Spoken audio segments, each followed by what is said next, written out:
Hey my dolls, welcome back to my channel. Today we're going to be doing another craft with these doodads right here, the little glass jars that you can get from Dollar Tree and Hobby Lobby.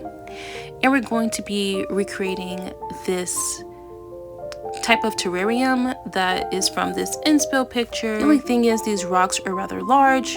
I did think about sand or getting bigger jars, but in the end decided to work with what I had on hand. So the first thing I did was find some of the rocks that are small enough to fit through the chute of this glass. And then I have this grass stuff that I acquired, don't ask, and we're just going to put that in there and shove it down with a toothpick. This is the most effective way. We don't want to smush it in too much where it just looks like some green, but we want to actually see kind of the individual bits of grass just for some interest. We then are going to put our top or our stopper in there, and now we have like the inspo picture, the white at the bottom, the green at the middle, and the brown at the top. So now we are just going to recreate those steps using the other type of jar.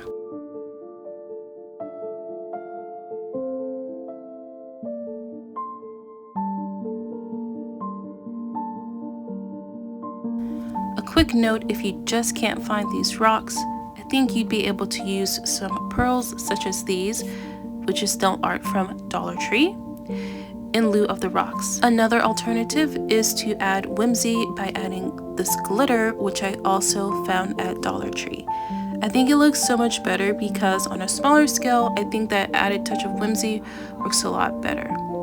So now, you could ignore the kitty, but he was so cute. This is his bed, so when I come home at night, he's sleeping in the bird feeder, the bird bath I mean, and my headlights like wake him up and he starts yawning, but he's so cute. Look at him. But anyway, I'm just outside because I wanted to use some resin around the stopper to really seal in that jar, so if it falls or something, hopefully it doesn't break, but at least the stopper won't come out and have glitter and rocks all over the place. And wow, you can see my sunlight change in a matter of seconds, but never fear, I do have this UV nail lamp just for cases such as this one.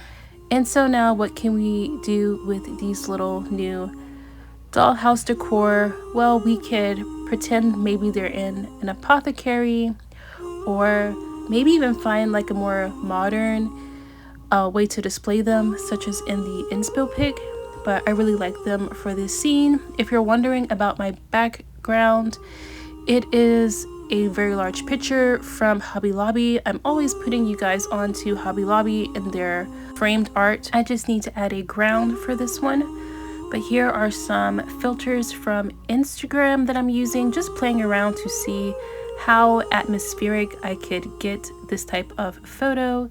Here is a one that has snow on it. And then here is one with fog. Now, this has nothing to do with the decor we actually made, but you can see how making decor miniatures can inspire you to just start getting really creative. That's always a win in my book, and with that being said, I hope you all will try out this little decor hack, even using various shapes and sizes of jars. So thanks for watching. I'll catch you in the next one. Bye!